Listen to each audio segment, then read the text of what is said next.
Hi, I'm Rachel, and this is my Would You Read It Challenge video for October 2022.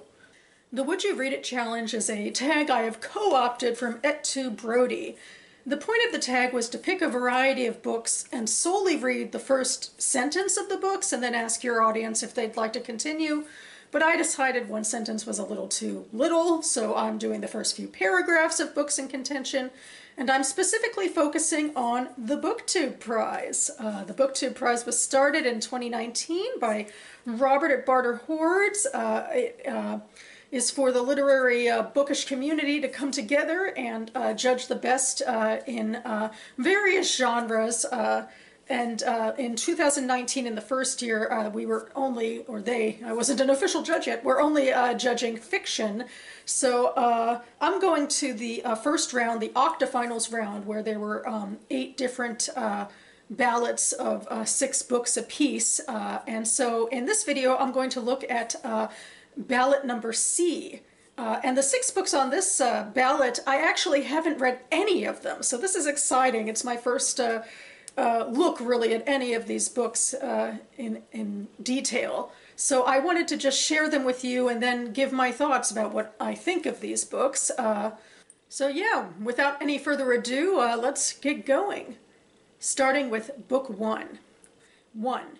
In the restricted zone, the exiled individual, EI, is allowed a 10-mile radius of movement in the epicenter of which is the official residence of the EI. This residence can be changed only by appeal to the Homeland Security Exile Disciplinary Bureau, HSEDB. 2. The EI is forbidden to question, challenge, or disobey in any way any local restricted zone authority. The EI is forbidden to identify himself or herself except as established by SSEDB. The EI is forbidden to provide future knowledge in the restricted zone and to search for or in any way seek out relatives. 3. The EI will be issued a new and non-negotiable name and appropriate birth certificate. And that was from Hazards of Time Travel by Joyce Carol Oates. Book 2. September 1785. Jonah Hancock's counting house is built wedge-shaped and conferred like a ship's cabin, whitewashed walls and black skirting, beam pegged snugly to beam. The wind sings down Union Street. Raindrops burst against the window pane, and Mr. Hancock leans forward on his elbows, cradling his brow in his hands. Rasping his fingers over his scalp, he discovers a crest of coarse hair the barber has missed and idles over it with a mild curiosity but no irritation. In private, Mr. Hancock is not much concerned with his appearance. In society, he wears a wig.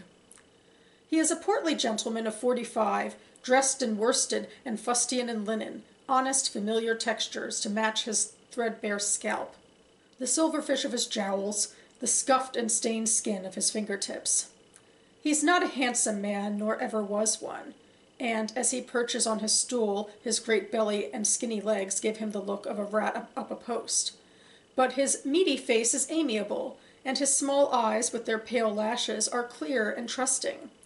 He is a man well designed for his station in the world, a merchant's son of a merchant's son, a son of Deptford, whose place is not to express surprise or delight at the rare things that pass through his rough hands, but only to assess their worth, scratch down their names and numbers, and send them on to the bright and exuberant city across the river.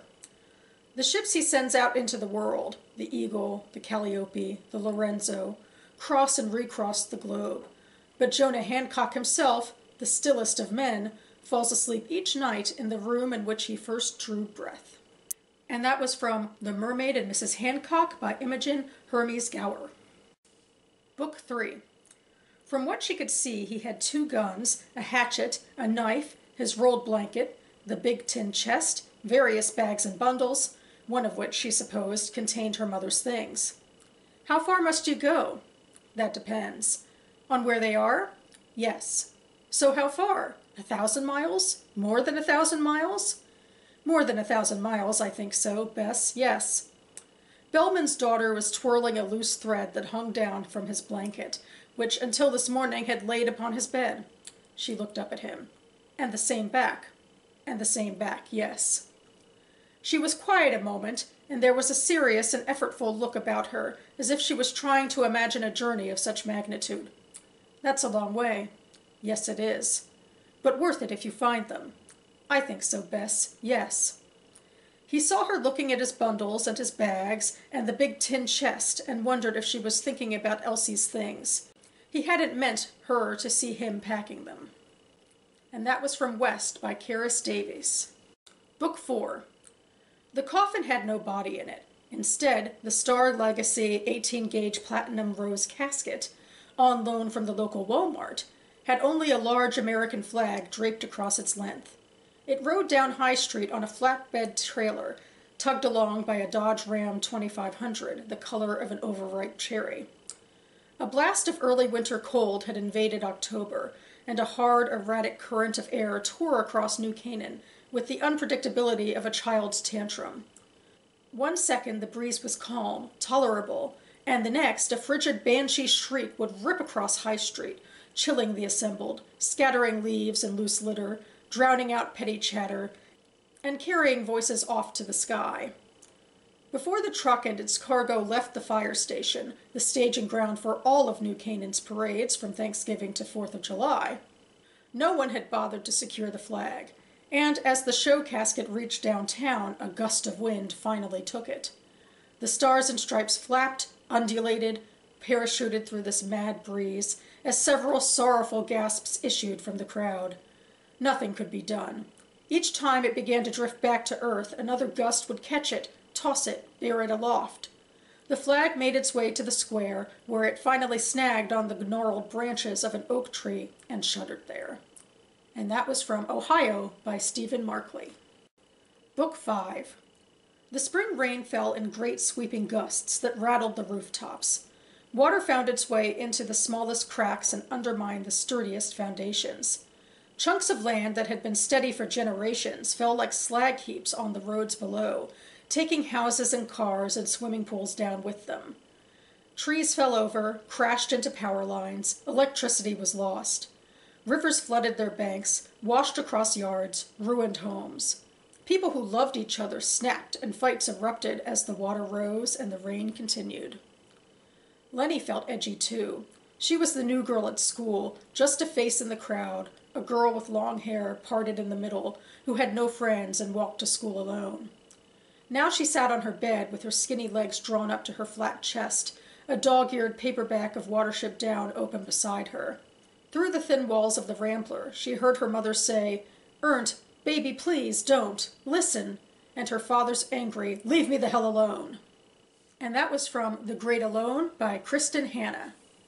And finally, Book 6. The center squatted on the corner of Juniper and Montford, behind a wrought iron gate, like an old bulldog used to guarding its territory. At one point there had been many like it in Mississippi, nondescript, unassuming buildings where services were provided and needs were met. Then came the registrations that were designed to make these places go away. The halls had to be wide enough to accommodate 2 passing gurneys. Any clinic where that wasn't the case had to be shut down or spend thousands on reconstruction. The doctors had to have admitting privileges at local hospitals, even though most were from out of state and couldn't secure them, or the clinics where they practiced risked closing too. One by one, the clinics shuttered their windows and boarded up their doors. Now the center was a unicorn, a small rectangle of a structure painted a fluorescent, flagrant orange, like a flag to those who had traveled hundreds of miles to find it. It was the color of safety, the color of warning. It said, "Do what you want to me, I'm not going." The center had suffered scars from the cuts of politicians and the barbs of protesters. It had licked its wounds and healed. At one point it had been called the Center for Women and Reproductive Health, but there were those who believed if you did not name a thing, it ceases to exist, and so its title was amputated, like a war injury. But still it survived. First, it became the Center for Women, and then just the Center.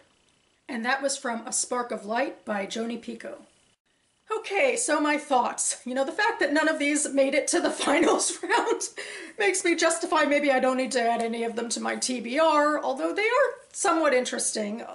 Started on a bit of a low note for me. I really don't like when certain literary authors try to dabble in speculative elements like, Joyce Carol Oates is seeming to do with this first book, Hazards of Time Travel, where she's not even beginning with a story. She's basically beginning with a world-building info dump, which, that just seems really lazy to me. But granted, I'm also a little biased about this author. I tend to not like her that much, but I do think I'm going by what's on the page here to say this does not appeal to me.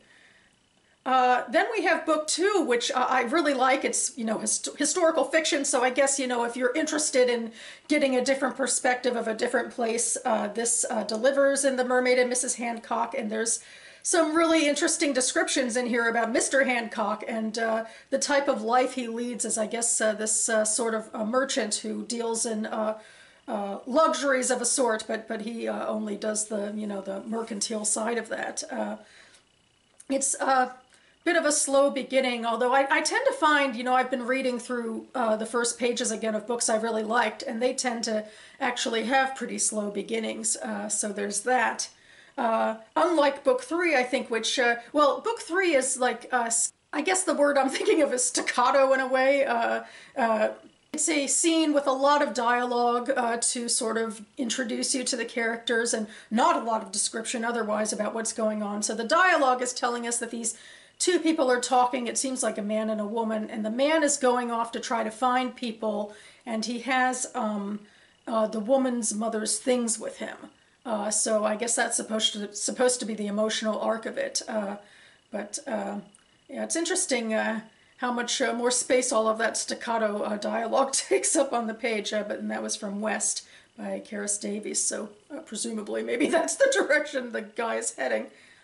Book four was Ohio by Stephen Markley, and I think it was the most description while saying the least in a way, and it was just this one really long rambling paragraph that I read that I thought the writing was interesting, but it doesn't tell you anything about characters. It tells you about this really cold day in New Canaan, in a town, I assume, where this flag is ripped off of a coffin. And that's, the wind has more personality than anything else, although I guess there's an intriguing nugget about who's having basically a fake funeral, since we hear that the coffin is, empty. So there's that, but I feel like, in that long rambling paragraph, he's setting the scene, but it's not about, the actual characters. And I guess I'll jump to book six because it's somewhat similar to book six, where the character really is this center for women and reproductive health, which is intriguing in its own way because, it's a prescient political issue that, I think a lot of people can find immediate emotional ground with about reproductive health for women and how it is treated in the U.S. And I mean, this book was even written before Roe versus Wade was overturned. And so I thought I felt like that's an automatic in for some people, although again, there's no specific characters yet in this.